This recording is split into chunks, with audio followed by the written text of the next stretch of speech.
Glória a Deus. Queridos, hoje nós vamos estudar o capítulo 7 de Apocalipse. E antes de nós entrarmos no nosso estudo, eu só quero situar você sobre aquilo que nós estamos vivendo nesse momento, que é o intervalo. Viviane, boa noite.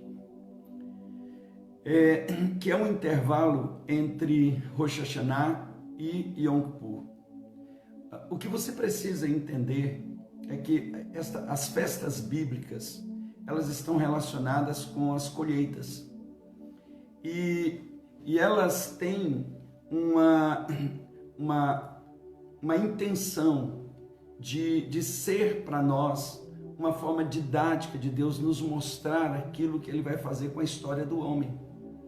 Então, as festas bíblicas, elas apontam para a nossa redenção.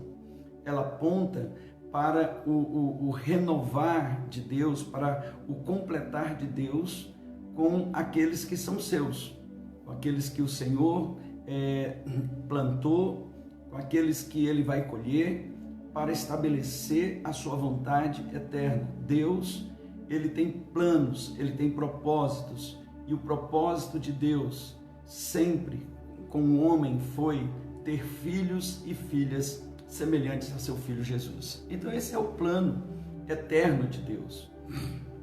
Esse é o que Ele sempre desejou. O plano eterno de Deus é trazer essa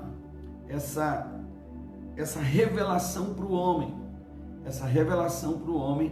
de que Ele vai completar aquilo que Ele começou.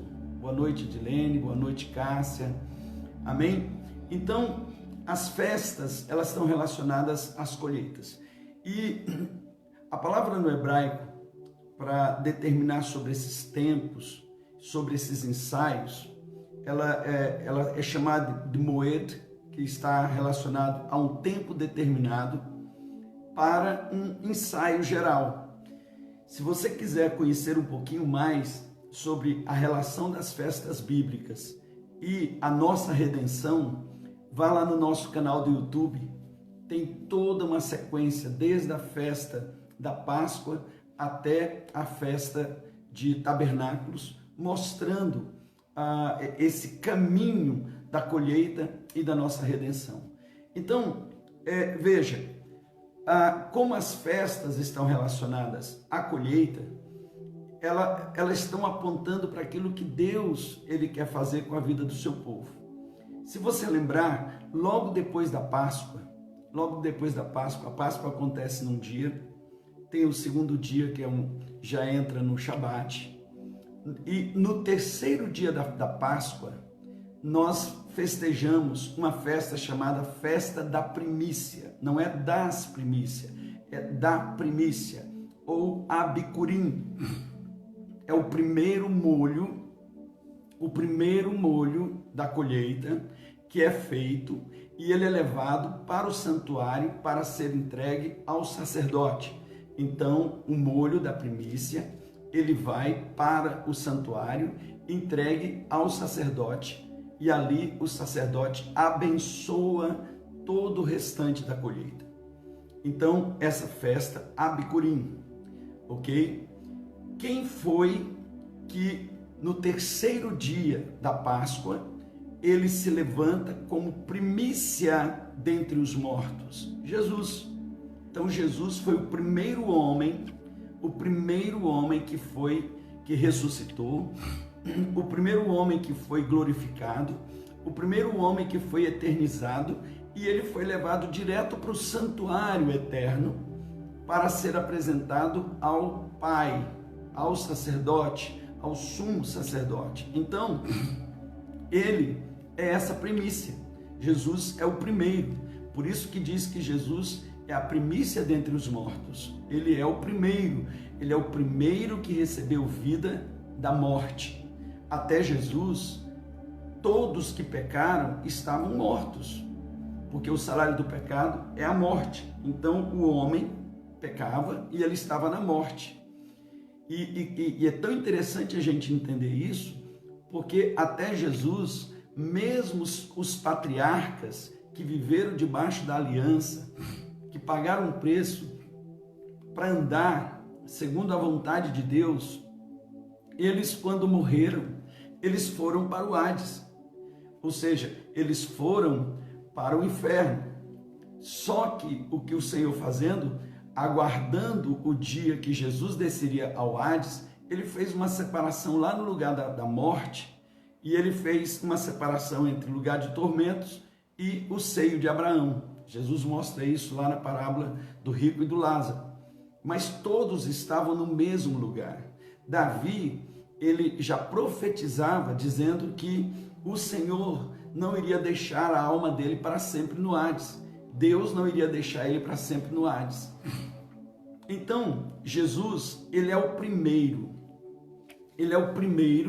dentre os mortos.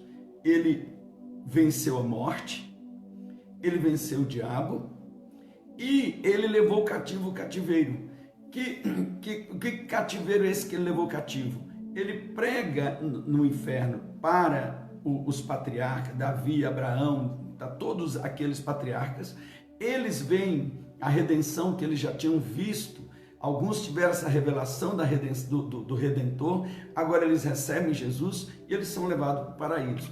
Então Jesus, ele é o primeiro, ele é o abicurim, ele é o molho de abicurim, é aquele que está representando uma grande colheita que virá. Então há uma colheita generosa, há uma colheita muito grande. O Senhor plantou e ele vai colher, ok? 50 dias depois da Páscoa, nós temos a festa chamada Festa de Shavuot, que você conhece como Festa de Pentecostes, que também é chamada de Festa das Primícias. Agora já não é mais a festa da primícia, mas das primícias, dos primeiros frutos maduros. Então, de toda a colheita, é recolhido o primeiro fruto que amadureceu. É aquele fruto que amadureceu primeiro, é aquela manga que amadurece primeiro, é aquele mamão que amadurece primeiro, é a cevada que amadurece primeiro. De todo o fruto que amadurece primeiro é tirado e levado também para o santuário para apresentar ao sacerdote. Então veja, eu tenho a primícia, que é Jesus, agora eu tenho as primícias. E quem são as primícias? As primícias são os primeiros que amadurecem. Quem são os primeiros que amadurecem? Os vencedores. Então, quem é que vai ser levado diretamente para o santuário? O arrebatamento dos vencedores não é nas nuvens. O arrebatamento nas nuvens, que o apóstolo Paulo nos descreve lá em 1 Tessalonicenses, é no final da grande tribulação, quando Jesus estiver voltando. É a colheita final, é o restante da maturação, do fruto que ficou. Então, à medida que o fruto vai amadurecendo, ele vai sendo colhido. Então, veja, Jesus, os vencedores, e aí, isso tudo está relacionado ao quê? Às festas. Entre o arrebatamento dos vencedores e o toque das trombetas, tem um intervalo. E dentro desse intervalo, nós começamos a ouvir os toques das trombetas, que é a festa de Yom Teruah, que acontece exatamente na época de Rosh Hashanah. Só que Rosh Hashanah é o toque da última trombeta, é o soar da última trombeta. O apóstolo Paulo diz que quando a última trombeta soar, os mortos em Cristo, que não amadureceram antes, que não são dos vencedores. Por quê? Porque os vencedores que amadureceram antes e morreram vão ser ressuscitados e vão ser levados juntos com aqueles que forem arrebatados. O restante da colheita, os mortos em Cristo ressuscitarão, e nós, os que estivermos vivos, Paulo até se colocando nessa como um daqueles que iria, ou seja, Paulo, ele não tinha nem a soberba de dizer eu sou um vencedor. Então veja o cuidado até de Paulo. Nós, os que estivermos vivos, seremos arrebatados e juntamente com eles nos encontraremos com Cristo nos ares.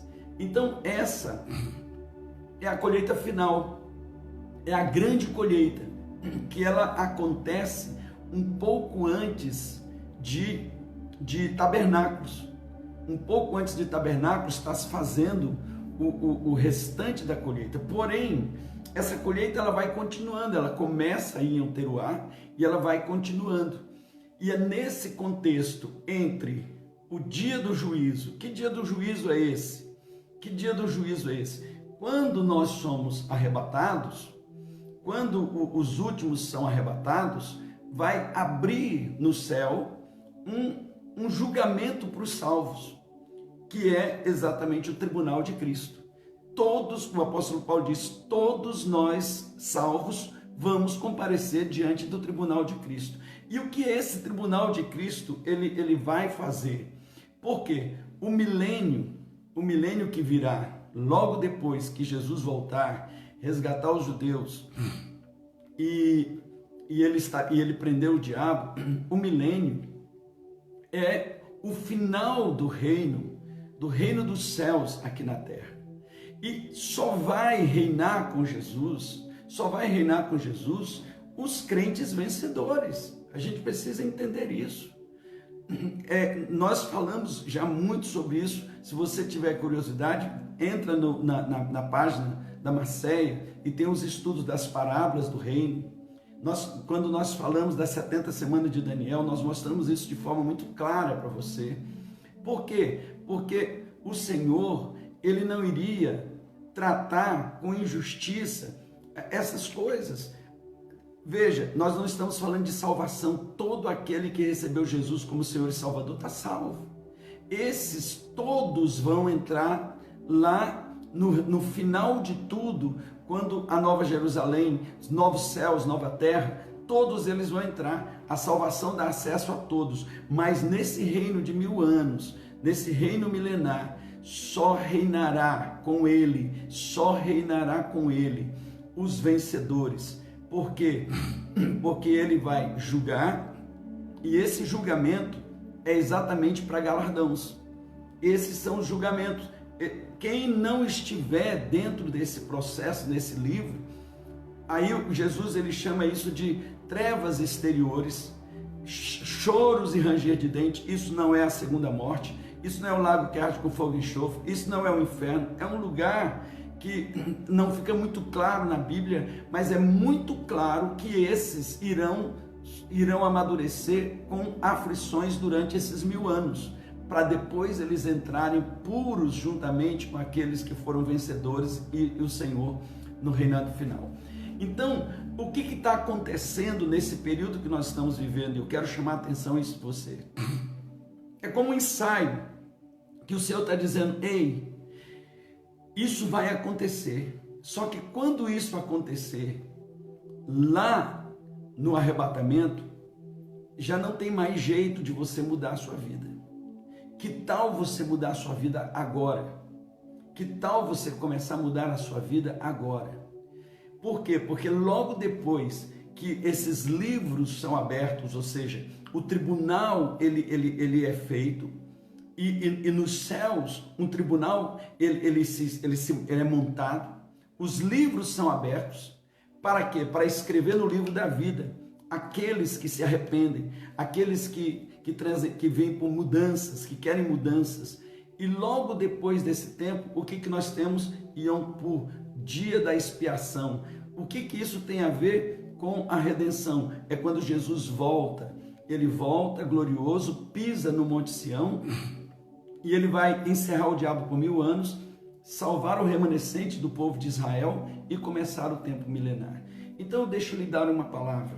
Nós estamos vivendo em um momento em que o Senhor está dando voz de rebate no seu santo monte, e ele está dizendo, tremam todos os moradores da terra. Por quê? Porque o dia do Senhor está chegando. Então é tempo de nós nos arrependermos. Em Joel diz: saia o noivo da sua recâmara e chore, o sacerdote chore entre o pórtico e o altar e grite: poupa, Senhor, poupa teu povo. Por muito tempo, essa revelação, ela fica oculta por causa do que? Da influência pagã do romanismo na igreja, que tirou as raízes judaicas da igreja, e nós perdemos por tanto tempo, e por muito tempo nós dissemos: não, isso é festa dos judeus, isso é coisa dos judeus, não tem nada a ver conosco. E o Senhor agora está resgatando, trazendo um nível de revelação, e quando a verdade vem, ela nos liberta. Ela nos liberta. Então eu quero dizer para você: não faça esse período de até Yom Kippur sem entendimento.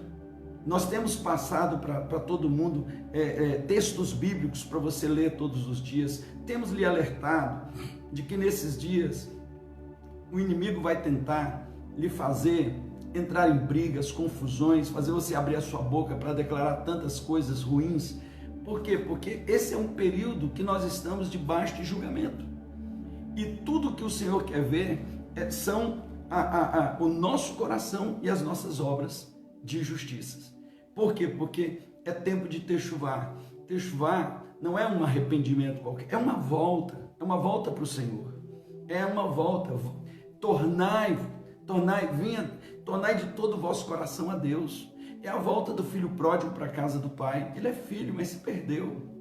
É a restauração do filho que ficou, porque quando o filho pródigo voltou, o filho que ficou, ele acabou descobrindo que ele tinha um pai.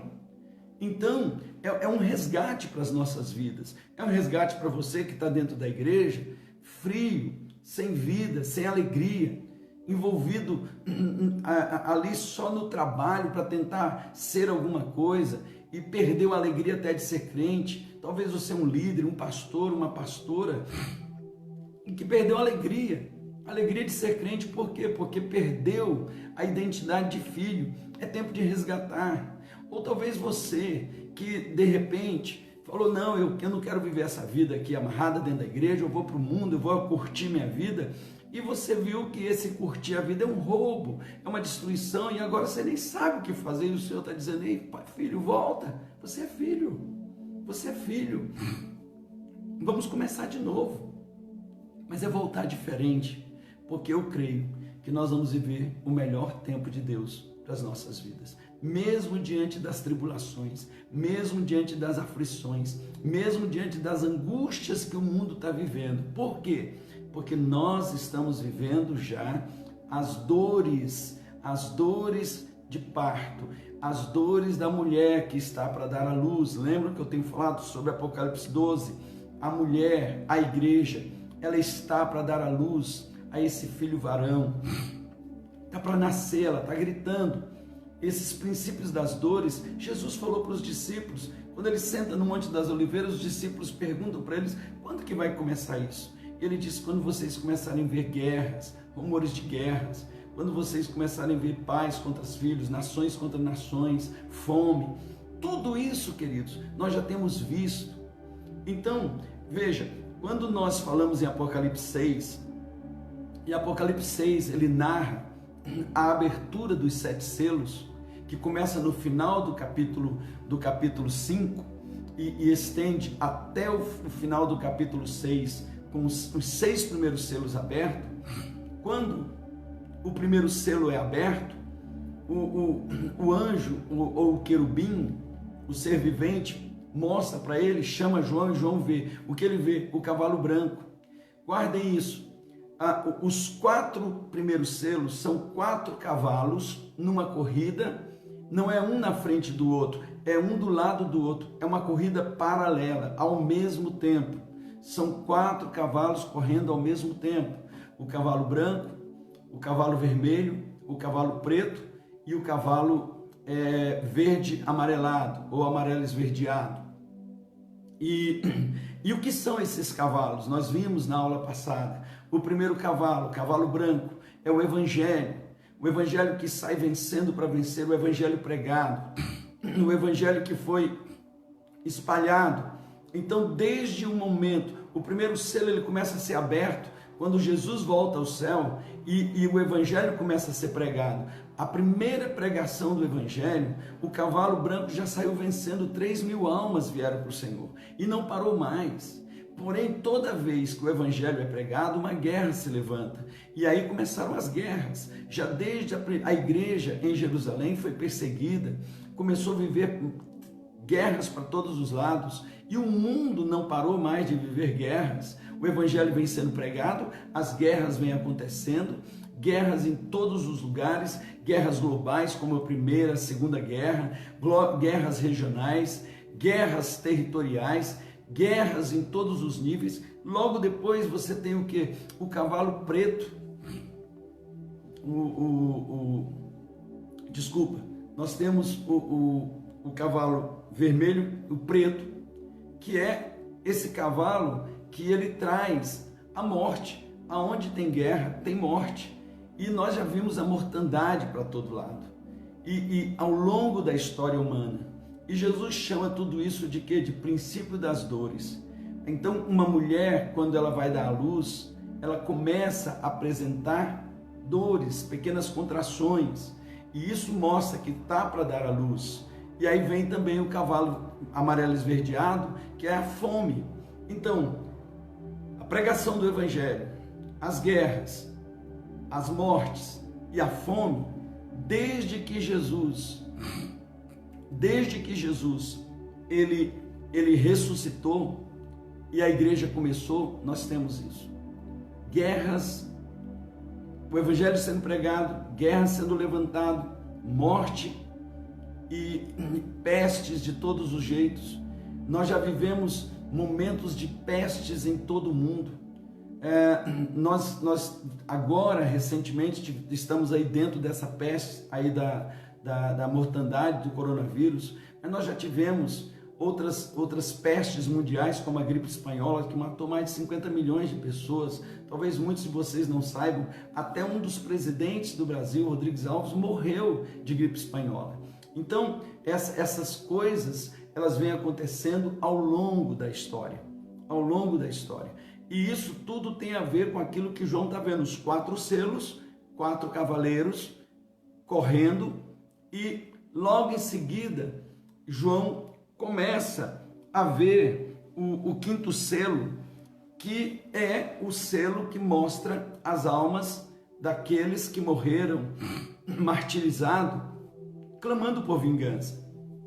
E o Senhor dizendo para eles, calma, daqui a pouco vai se completar o número. E onde essas almas estão? Elas estão debaixo do altar, não é do trono, é no altar. Lembre-se que o altar, aonde é feito o sacrifício, ele tem uma grelha e as cinzas caem. Então esses que foram mortos foram como ofertas para o Senhor. E a cinza, as suas almas, estão ali, clamando diante do Senhor, e o clamor deles não vai ficar sem resposta, não ficará sem resposta.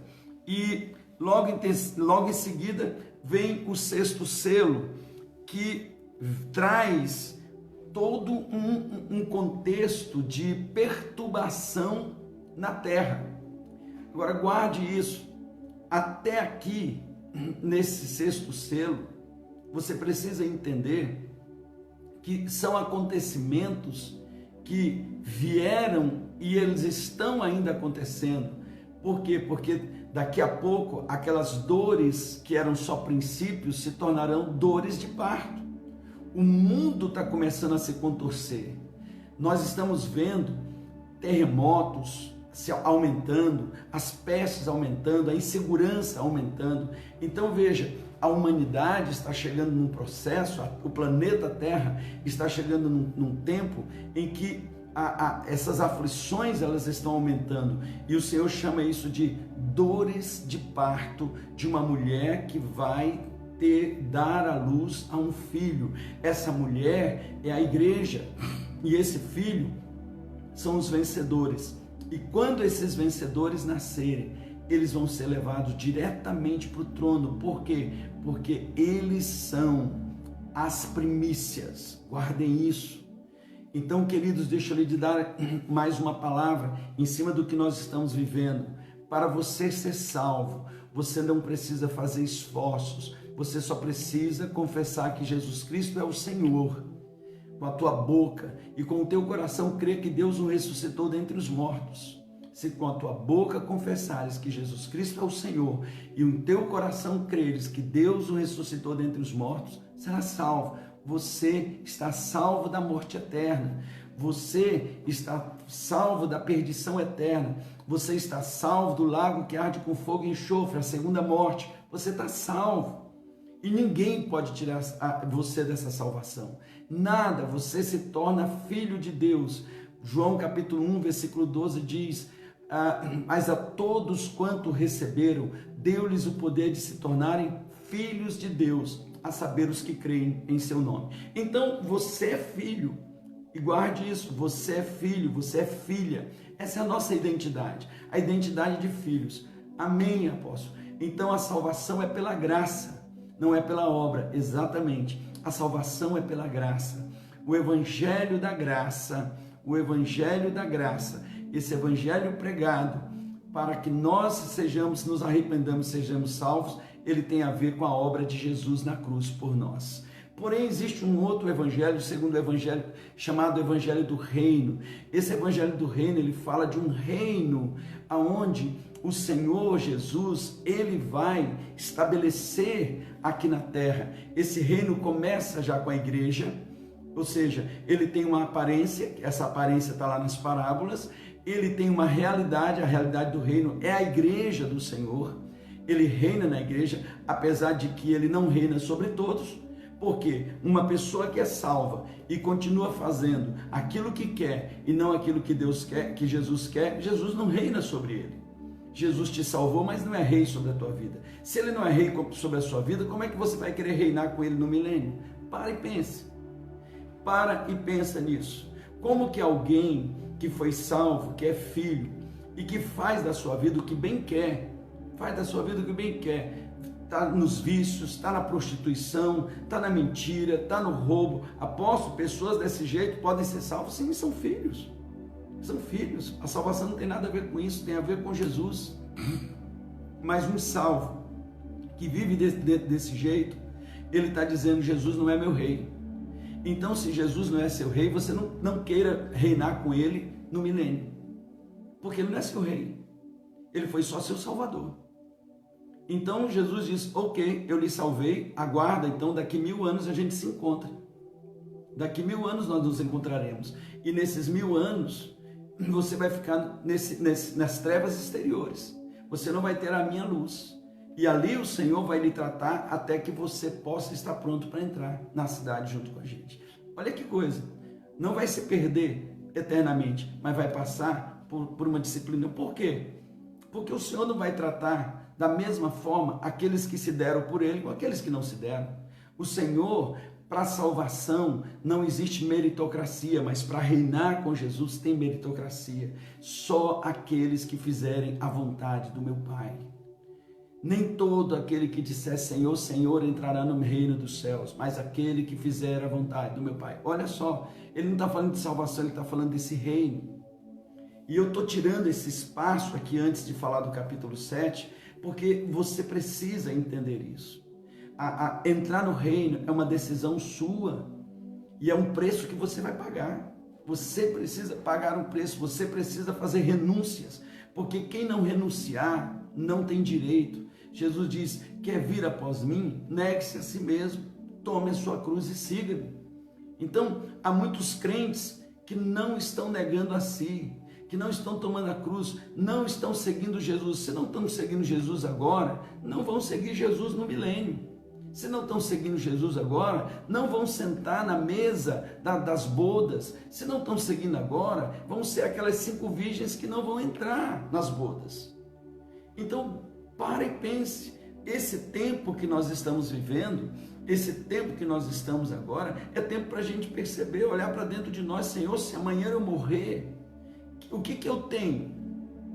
Então, há tempo ainda? Sim, porque se hoje ouvir a voz do Senhor e se arrepender, o Senhor leva em conta tudo isso. Ele leva em conta. Então a gente precisa ter isso em mente. Não importa que você seja o filho que desperdiçou tudo, techuvá, volte Volte para casa e deixe o pai restabelecer tudo na sua vida. Você também pode ser o filho que está dentro da casa e que está mais perdido do que o que saiu, porque você não tem nem intimidade. Volte para o pai e o pai vai te fazer novo novamente, vai te dar alegria, porque o filho que ficou, o pai está dizendo: arrepende-te e lembra de onde caíste e volta à prática das primeiras obras, vem para o primeiro amor. O Senhor está dizendo: volta para o primeiro amor, para o filho mais velho. E para o filho mais novo que se perdeu, ele diz: se arrependa, se quebrante, volte para casa. Então, essa é a chamada de Deus para cada um de nós nesse período. Porque quando chegar Yom Kippur, acabou, fechou tudo, fechou o livro. E aí nós estamos exatamente, aqueles que entraram no arrependimento, tem o seu nome escrito de novo. Aqueles que não entraram no arrependimento, eles vão depender da misericórdia de Deus. E Deus diz: eu terei misericórdia de quem eu quiser. De quem eu quiser. Então, muitos de nós já estamos vivendo nessa misericórdia há muito tempo. Então chegou a hora de nós fazermos algo por aquilo que o Senhor já nos deu. Amém, queridos? Posso ouvir um amém? Então, falando nisso, nós vamos entrar sem demora no capítulo 7. O capítulo 7 de Apocalipse, ele é inteiro, ele é um parêntese, ele é um intervalo entre o sexto e o sétimo selo. Ele é um intervalo entre o sexto e o sétimo selo. Você que está anotando, anote algo. Então nós temos o livro escrito que estava na mão do ancião de dias, com 7 selos. E aí Jesus toma o livro, porque aquele livro nem Deus podia abrir, nem os anjos, ninguém, só Jesus, porque só um homem podia abrir aquele livro, porque aquele livro é o livro da escritura da terra, do direito de posse da terra. É a continuação da história terrena. Jesus abre esses selos. Ele abre o primeiro, o segundo, o terceiro. E eu quero que você também entenda. Esses selos não são abertos numa ordem. O primeiro, o segundo, o terceiro. Ele abre um selo. Se você olhar lá, ele não abre o primeiro selo. Ele abre um selo. E aí depois ele abre o segundo depois daquele que ele abriu primeiro. O terceiro depois daquele que ele abriu primeiro. Então, ele não necessariamente, eles obedecem uma ordem. Não necessariamente obedecem uma ordem. Eles obedecem uma ordem depois daquele que foi aberto em primeiro. Então, Jesus abre um selo, aí ele abre o segundo depois daquele primeiro, o terceiro depois daquele primeiro, e aí as coisas vão acontecendo. Porém, nós temos 6 selos abertos. O sétimo selo, quando ele é aberto, tem 7 trombetas. Então, 7 selos, o sétimo selo, 7 trombetas.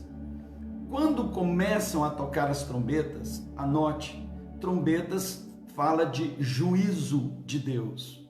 Juízo de Deus é para trazer o homem de volta para ele. A abertura dos 7 selos, e o toque das 7 trombetas é para trazer o homem de volta para Deus. Se você perceber bem, tanto os 7 selos quanto as 7 trombetas, eles estão em número de 4 mais 3. Ou seja, 4 selos foram abertos, foram os querubins que mostraram para João, 3 João viu sozinho. Então 4, o número de homem, é o homem voltando para Deus. 3, o número de Deus, é o homem voltando para Deus. Lembrando que o 7 é um número perfeito de Deus para a terra. É Deus fazendo algo na terra. Então é o 7. Então veja, esse 7 sempre apresenta-se ou 3 mais 4 ou 4 mais 3. Então lembra dos códigos que nós falamos semana passada? São códigos bíblicos que você tem aí. As 7 igrejas, as cartas das 7 igrejas, elas mostram o homem se afastando de Deus, porque elas são 3 mais 4. Então ela mostra o abrir, a palavra para as 7 igrejas mostra que na história da igreja o homem está se afastando de Deus. Então o que Deus teve que fazer? Deus tem que trazer o homem de volta para ele, porque senão, como Jesus disse, encontraria eu fé na terra? Então o Senhor começa a trazer o homem de volta para ele, e ele vai continuar isso até dentro da grande tribulação. Guarde isso. infelizmente, a grande tribulação vai ser o momento em que o Senhor vai trazer mais vencedores. A maioria dos vencedores serão formados nas aflições da tribulação e da grande tribulação. E isso, queridos, é muito sério, é muito triste. Não queira estar aqui na terra quando tocar a última trombeta. Não queira estar aqui. Não queira estar aqui. Significa dizer que você passou por coisas terríveis. Então, é muito bom que a gente realmente, nesse período em que a trombeta está tocando aqui na terra, que o chofar de Deus está tocando aqui, que o Espírito está falando conosco, ponha sua vida no trilho de Deus. Resolva ter Jesus como Senhor da sua vida, não apenas como seu Salvador. Porque se você quiser Ele só como seu Salvador, ok, me espera daqui 1000 anos, que a gente vai se encontrar lá na eternidade, novos céus, nova terra. Você quer viver no milênio? Você quer sentar na mesa do Senhor? Você quer ser servido por Jesus nas bodas? Sirva Ele aqui na terra.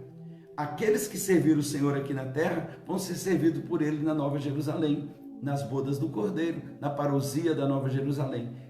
Isso é muito simples. Me serviu aqui, eu sirvo no céu. Me serviu aqui, vai conhecer a casa do meu Pai. Me serviu aqui, vai subir para o Monte Santo. Me amou aqui, eu vou lhe amar eternamente. Se entregou por mim aqui, tomou sua cruz por causa de mim, eu vou lhe honrar. Então, isso é muito simples. Só que ele não está falando de salvação, ele está falando de coisas muito diferentes, que é exatamente esse tempo do reino.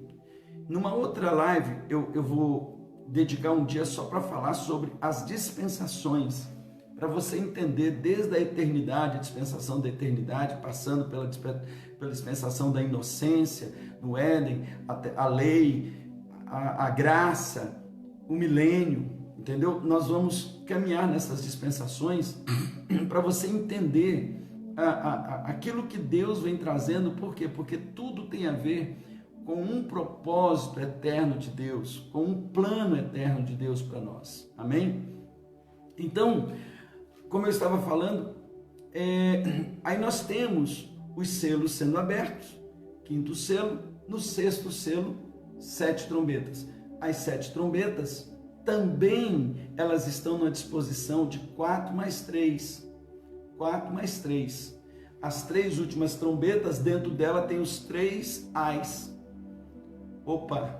As trombetas, elas trazem juízo, e o juízo é para purificar o povo. O juízo de Deus é para os seus filhos. Então, as 3 últimas trombetas são 3 ais, sendo que a última trombeta, ou a 7ª trombeta, abre-se agora 7 cálices. 7 selos, 7 trombetas, 7 cálices. 6 selos, no 6º selo, 7 trombetas. Na 7ª trombeta, 7 cálices. Cálice é ira. A ira de Deus não vem sobre os seus filhos, só sobre os ímpios. Nesse momento da ira de Deus derramada sobre a terra, o Senhor arrebata a sua igreja para que ela não sofra o dano da ira. Por quê? Porque a ira de Deus é para os ímpios. É o momento em que o Senhor vai pisar o lagar, que Ele vai amassar as uvas. É aquele momento em que o sangue, Deus vai esmagar os ímpios. O Senhor vai pisar nos ímpios aqui na terra. É ira, não é juízo. Juízo, guarde isso. Juízo tem a ver com disciplina. É o pai disciplinando o filho para trazê-lo de volta. Ira é sobre ímpio, é sobre aquele que não é filho, é para destruir. Então veja, 7 selos, no 7º selo, 7 trombetas, na 7ª trombeta, 7 cálices, as 3 últimas trombetas, 3 ais, o último ai que abre os cálices, nesse momento, queridos, aquele que está aqui na terra vai sofrer ira, vai passar por momentos muito difíceis, menos os judeus que foram selados. Nós vamos falar de tudo isso. Amém? Até aqui tudo bem? Qualquer coisa escreva aí, já que a gente não está num meet, nós não estamos num bate-papo. Mas se você fizer perguntas aqui, eu consegui ver, porque nem todas eu consigo ver, mas as que aparecerem aqui, talvez a sua dúvida seja a dúvida de outras pessoas. Amém? O capítulo 7, ele é um parêntese entre o sexto e o sétimo selo. Do verso 1 ao 8, ele fala dos judeus que serão selados para que as coisas que estão reveladas no sétimo selo não toque neles, ou seja, para que aquilo que virá nas 7 trombetas não toque neles. Então, ele começa dizendo: depois desses eventos, observei 4 anjos em pé, nos 4 cantos da terra, com a missão de reter os 4 ventos da terra e evitar que qualquer massa de ar fosse soprada sobre a terra, o mar ou sobre qualquer árvore. Então vi um outro anjo subindo do oriente, tendo o selo de Deus vivo, e ele bradou com voz grave aos 4 anjos, a quem havia sido concedido o poder para produzir destruição na terra e no mar: não danifiqueis a terra. Ou seja, ainda não é momento, ainda não é o momento, nem o mar, nem as árvores, até que selemos a testa dos servos do nosso Deus, até que nós ponhamos o selo neles. Então me foi revelado o número dos que foram selados: 144 mil de todas as tribos de Israel. Da tribo de Judá, 12 mil, de Ruben, 12 mil, de Gade, 12 mil, de Aser, 12 mil, de Naftali, 12 mil, de Manassés, 12 mil, de Simeão, 12 mil, de Levi, 12 mil, de Issacar, 12 mil, de Zebulon, 12 mil, da tribo de José, 12 mil, da tribo de Benjamim, 12 mil. Então, 12 mil de cada tribo. E você deve perceber que foi colocado em primeiro lugar aqui Judá e não Ruben. Por quê? Por causa daquele episódio em que Ruben, ele se prostituiu com uma concubina do seu pai. Ele perdeu o direito da primogenitura quando entraram na terra prometida. Essa primogenitura foi entregue para os filhos de José, para Efraim. Então, o primogênito passou a ser os filhos de José. Quando os filhos de José, eles foram dispersos, então Judá passou a ser aquele de onde viria o cetro, aonde viria Jesus, de onde viria o Redentor. Então Judá está aqui em primeiro. 144 mil, você precisa entender que o Apocalipse, ele é um livro de simbologia. Então nem tudo que está em Apocalipse é literal. Por exemplo, cordeiro não é um bode, não é um carneiro que está ali. É uma simbologia. Ele foi oferecido, Jesus foi oferecido, mas ele é homem. É o leão, a autoridade. Então, João vai descrevendo algumas coisas, porque ele está arrebatado em eternidade e ele precisa descrever. Tem coisas ali que não tem nem referências na terra, então ele tem que dar similaridade. É semelhante a, parecia a águia no seu voo, ao boi, ao leão. Então, veja, não é literal. Da mesma forma, alguns números, eles querem dar a ideia de uma completude. Então, 144 mil são 12 vezes 1000 vezes 12. É um número completo, ou seja, é um número completo que Deus separou dos seus filhos em Israel. Por quê? Esse é o primeiro grupo de 144 mil que nós vemos aqui em Apocalipse 7. Esse grupo de 144 mil são judeus, pessoas aqui na terra, guarde isso, pessoas aqui na terra que serão marcadas para quê? Para que eles não sejam tocados, para que eles não sejam destruídos. Pessoas que foram separadas, elas foram separadas para Deus por causa da aliança que Deus tem com Abraão, por causa da aliança que Deus tem com seu filho Abraão. Ele tem um remanescente em Israel para ele salvar. Então foram marcados 144 mil judeus. E essa marca é uma proteção sobre eles. Do verso 9 ao verso 17, ele fala dos vencedores, a igreja vencedora. Então aqui tem, o João vê um outro grupo de 144 mil. Mas não são só 144 mil, é uma multidão. E olha só, em seguida olhei diante de mim e descortinava-se uma grande multidão, tão vasta que ninguém podia contar, formada por pessoas de todas as nações, tribos, povos, línguas, e estavam em pé diante do trono do Cordeiro, vestido com túnicas brancas, empunhando folhas de palmeiras, e proclamavam com grande voz: a salvação pertence ao nosso Deus que se assenta no trono e ao Cordeiro.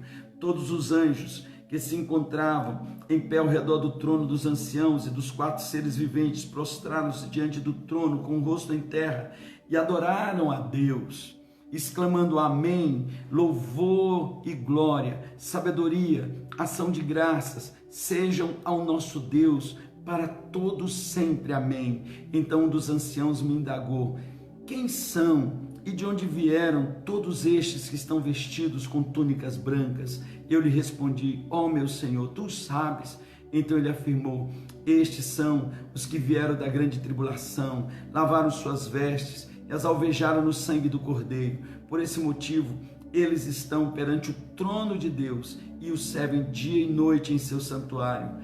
E aquele que está sentado no trono estenderá sobre eles o seu tabernáculo. Nunca mais passarão fome, jamais terão sede. Não os afligirá o sol, nem tampouco qualquer mormaço. Pois o Cordeiro que está no centro do trono será o seu pastor.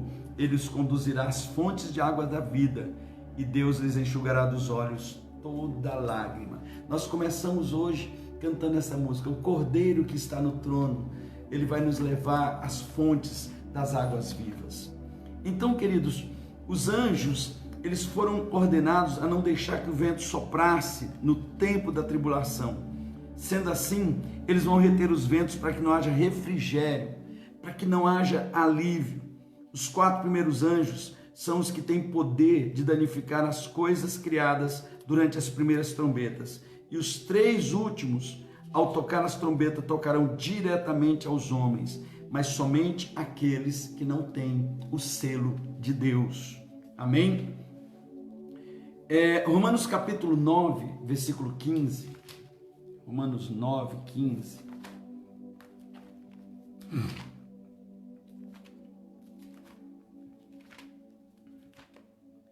A palavra do Senhor nos diz: porquanto ele declara a Moisés: terei misericórdia de quem eu quiser ter misericórdia, e terei compaixão de quem eu desejar ter compaixão. Em João 14, 13, João 14, 13, o Senhor diz: assim seja, o que vocês pedirem, o que vós pedirdes em meu nome, isso eu farei, a fim de que o Pai seja glorificado no Filho. Se vós pedirdes algo em meu nome, eu o farei. Se vós me amais, obedeceis aos meus mandamentos. Sabe, queridos, João, ele veio agora, um anjo com a taça de ouro. E essa taça de ouro, ela está na mão do Senhor Jesus. Por quê? Porque essa taça de ouro, nela são colocadas as nossas orações. Guarde algo: antes de Jesus, as orações nos céus, elas eram respondidas por misericórdia. Deus está dizendo aqui: eu terei misericórdia de quem eu quiser, e eu vou, em outras palavras, vou responder quem eu quero. Então Deus escolhia alguns para responder, outros não, porque Deus não era obrigado a responder a oração de ninguém. Guarde isso. O céu estava fechado para o homem não podia entrar no céu, o homem não podia chegar na presença do Senhor. Agora Jesus abre um caminho para nós, e nele eu posso chegar diante do Senhor. Agora, em Jesus, as minhas orações têm que ser respondidas por causa da justiça de Deus. tudo que eu pedir ao Pai em o nome de Jesus, Ele fará. Porque o próprio Senhor Jesus está ali com uma taça de ouro, com um incensário de ouro, para colocar as nossas orações diante do Senhor. Então deixa eu lhe dizer, ore com convicção, não ore por misericórdia, você é filho, você é filha. Ore com certeza, não deixe sua identidade ser perdida. Amém, queridos? Isso não é soberba. É a mesma coisa de um filho chegar na casa do pai dele e ele dizer, será que eu posso entrar na cozinha, posso abrir a geladeira, eu posso? Ele entra porque ele é filho. Ele é filho. Então você precisa entender que você é filho, você é filha. Quando o ímpio ora, Deus pode escolher entre ter misericórdia ou não, mas quando você que está em Cristo ora, a resposta é garantida. Amém? A resposta é garantida. A gente precisa entender isso. A resposta é garantida. Então guarde isso. As 7 trombetas, como eu falei, elas são o juízo de Deus. E na 7ª e última trombeta estão as 7 taças da ira de Deus. O crente salvo, que não for arrebatado com os vencedores, ainda que fique para a grande tribulação, não poderá sofrer a ira de Deus. Isso porque a pessoa salva pelo sacrifício de Cristo foi salva da ira de Deus. Vamos ver aqui em Romanos 5, 9. Isso é muito importante você entender. É por causa de Jesus. Valorize o sacrifício de Jesus. Valorize o que Ele fez por você. Versículo 5, 9. Agora, como fomos justificados por seu sangue, muito mais ainda por intermédio dele seremos salvos da ira de Deus. Seremos salvos da ira de Deus. Ora, se quando éramos inimigos de Deus, fomos reconciliados com Ele mediante a morte de seu Filho, quanto mais no presente, havendo sido feitos amigos de Deus, seremos salvos por sua vida. Glória a Deus. Amém, queridos? Isso tem que dar alegria para a gente. A gente precisa começar a olhar para o sacrifício de Jesus de uma forma diferente. Você não pode olhar mais para o sacrifício de Jesus somente pensando na vida eterna. Você tem que olhar para esse sacrifício pensando no todo, no todo. Ele está agora diante do Pai, intercedendo por você e por mim. E ele diz que toda vez que você chegar ao Pai através dele, vai ter resposta, vai ter bênção, vai ter por causa da justiça. Não é por causa de você, é por causa dele. É por causa dele.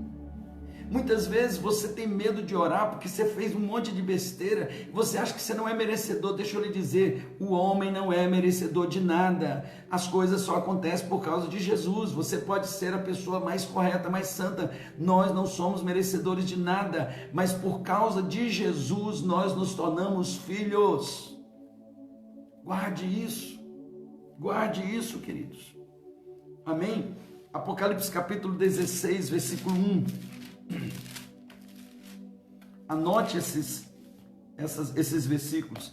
E aconteceu que eu ouvi uma forte voz que vinha do santuário e ordenava aos 7 anjos: ide e derramai pela terra as 7 taças da ira de Deus. Esse momento que as taças da ira são derramadas, elas não são mais, a igreja não pode sofrer a ira. A igreja, ela vai ser arrancada. Por quê? Porque a ira é para os ímpios. Apocalipse capítulo 14, 16. Em seguida, aquele que estava sentado sobre a nuvem passou a sua lâmina de colheita por toda a humanidade e a terra foi ceifada. Versículo 19. Sem demora o anjo passou aquela lâmina afiada por toda a terra, ajuntou as uvas maduras e as lançou no imenso lagar da ira de Deus. E todas elas foram pisadas no lagar que fica fora da cidade. E o sangue que correu no lagar chegou ao nível do freio dos cavalos, cobrindo uma distância de cerca de 300 quilômetros. Isso vai acontecer quando o Senhor Jesus voltar e ele vier guerrear pelo seu povo. Naquele momento, ele vai ele vai esmagar o exército do anticristo que está ali em Jerusalém, fora da cidade. Queridos, você já imaginou o que é 300 quilômetros de sangue no nível do freio dos cavalos? É um tempo de ira, é Deus despejando toda a ira dele sobre os ímpios, sobre aqueles que rejeitaram a sua salvação, sobre tudo que o homem fez. Naquele momento, a ira de Deus virá sobre os filhos dos homens que aqui estiverem e que marcharem em Jerusalém para destruir o seu povo. Apocalipse capítulo 11, versículo 14.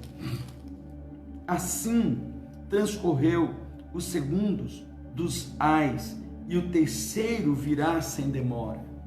Ou seja, logo depois que a sexta trombeta for tocada, a sétima, quando ela vem, são 7 taças de ira.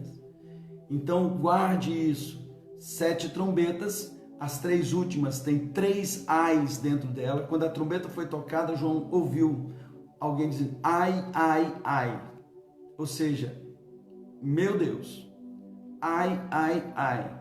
Porém, os 2 primeiros ais, apesar de serem terríveis, eles não são nada perto do terceiro ai ou da 7ª trombeta, a última trombeta.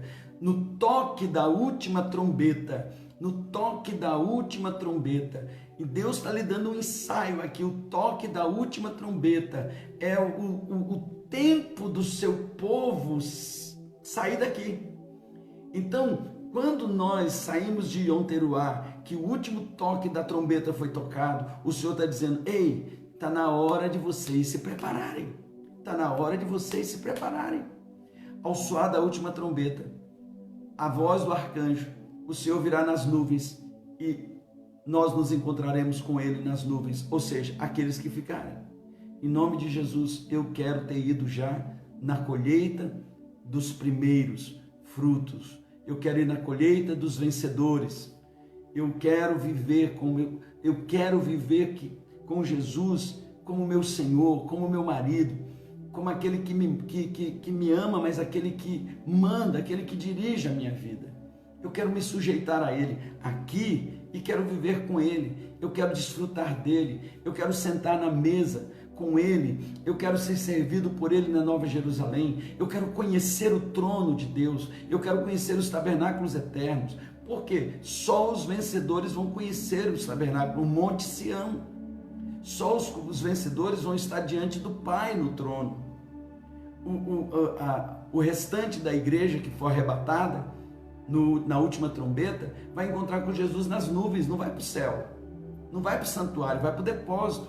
Por quê? Porque a última colheita não é levada para o santuário, é para o depósito. Então, a primeira colheita, ou seja, a primícia, é levada para o santuário e para o sacerdote. A segunda colheita, as primícias, são levadas para o santuário, para o sacerdote.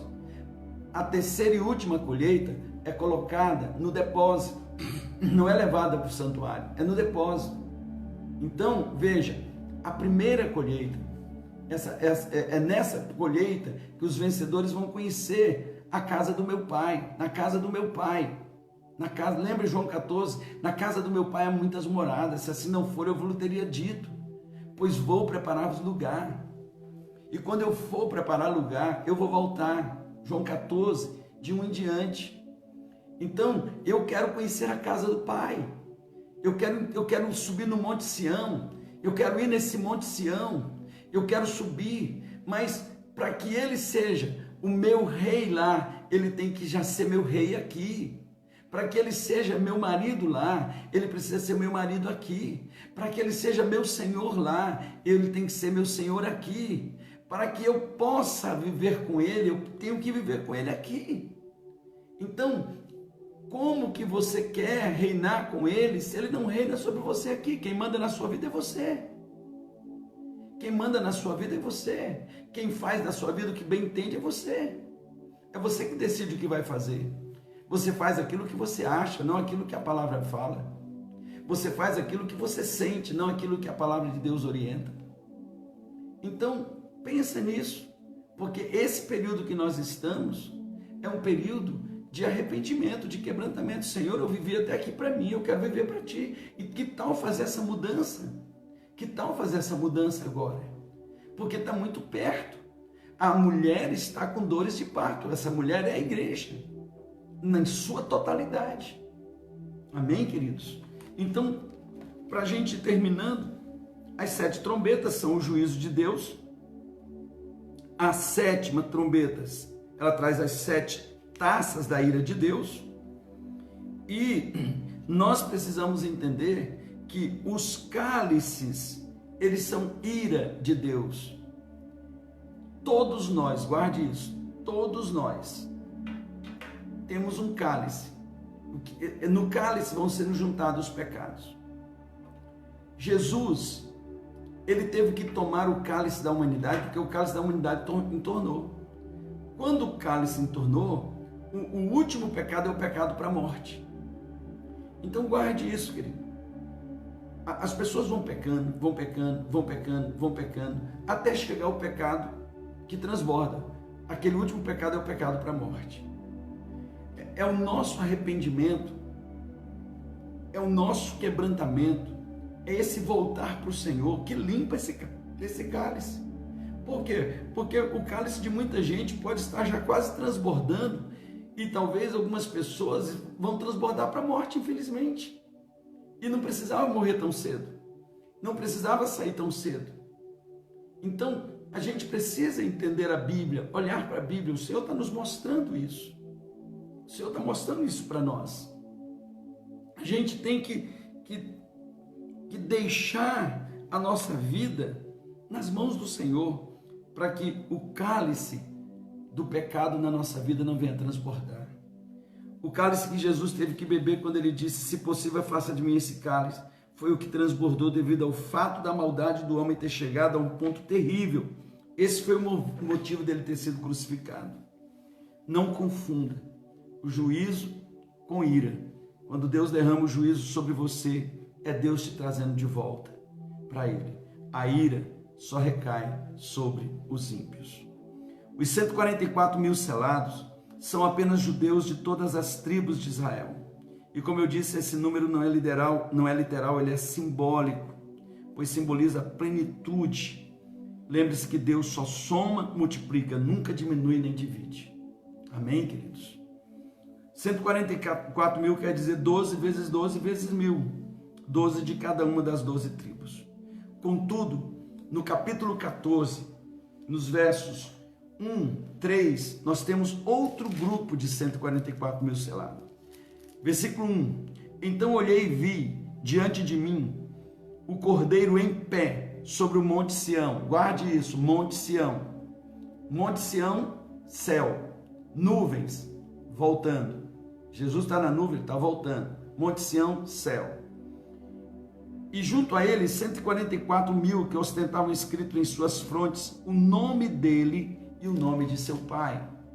Lembra que o Senhor diz, ao vencedor, eu vou lhe dar um novo nome, eu vou escrever um nome na sua testa, aonde só ele conhece, só eu e o Pai conhecemos. Eu vou dar um novo cântico que só a gente sabe cantar. E ouvi um som no céu, como o barulho de um temporal e o estrondo de um grande trovão. O som que eu ouvi era como de arpistas que tocavam suas harpas, e eles entoavam um novo cântico diante do trono, perante os 4 seres viventes e dos anciãos, e ninguém podia aprender o cântico, a não ser os 144 mil que haviam sido comprados da terra. Olha, queridos, que coisa tremenda. Todas as vezes que algo tremendo de Deus acontece conosco, Ele põe um novo cântico na nossa vida. Há um novo cântico. Quando Deus, Ele traz uma novidade, quando o avivamento chega, a igreja começa a cantar coisas novas. A gente começa a cantar coisas novas. Por quê? Porque é algo novo, é Deus anunciando esse cântico dos 144 mil selados, ou seja, dos vencedores, que aqui João viu como 144 mil, mas no capítulo 7 ele disse que era uma multidão, lembra? Uma multidão que não podia se contar. Então, veja, os 144 mil não é um número fechado, é um número de totalidade. Olha só, em seguida, versículo 9: olhei diante de mim e uma grande multidão tão vasta que ninguém podia contar, capítulo 7, 9, formado por pessoas de todas as nações, tribos, povos, línguas, estavam em pé diante do trono do Cordeiro, vestidos com túnicas brancas e empunhando folhas de palmeira. Sabe o que acontece? Quando você for em Israel, na época de tabernáculos, você vai ver eles andando com as folhas de palmeiras, na celebração da festa das cabanas, porque cabanas fala Deus conosco, é Ele conosco. Agora, os vencedores estão com Ele, estão com o Pai, com o Filho e com o Espírito Santo, estão lá no céu. Então o que eles estão pegando? As palmeiras e dizendo: o tabernáculo de Deus, o Senhor conosco, e eles estão ali celebrando, cantando um novo cântico, que ninguém pode cantar, mas esse cântico eu quero profetizar, ele vai estar na sua boca, vai estar na minha boca, vai estar no nosso coração, porque o Senhor vai levantar uma geração de vencedores. Eu quero viver para gritar todos os dias, para tocar como um shofar, para que você possa despertar, para que aqueles que têm ouvidos para ouvir possam ouvir o que o Espírito está dizendo à igreja, porque a promessa é para os vencedores, a promessa é para os vencedores, amém, queridos? Então, ele está dizendo aqui que eles têm vestes brancas, folhas de palmeiras na mão, estão de pé diante do Cordeiro. Que glória! Enquanto eles estão lá de pé diante do Cordeiro, desculpe a expressão, aqui embaixo o pau está torando, e aqueles que estão aqui embaixo estão passando por momentos difíceis, estão entrando com muita dificuldade, não queira estar aqui na terra para ouvir o soar da sétima trombeta, porque se ouvir, ficou para a grande tribulação. Então somente antes do derramar da sétima taça, os salvos que ficaram subirão aos céus. A salvação, ela pertence ao nosso Deus. Amém, queridos? E aqui a gente encerra o capítulo 7. Esse capítulo que ele é um parêntese entre o último selo e o sétimo selo, que é onde começam o soar das trombetas. Então a gente precisa estar extremamente ligados, guardados no Senhor. E acima de tudo, que a nossa oração na noite de hoje e nesses dias, e eu estou frisando muito esses dias, apóstolo, porque o Senhor está falando, porque eu sinto no meu espírito que nós estamos vivendo um dos Yom Kippurs mais decisivo na história da igreja. Nós estamos vivendo um dos tempos mais decisivos na história da igreja. E aqueles que têm ouvidos para ouvir, ouçam o que o Espírito está dizendo às igrejas nesse dia.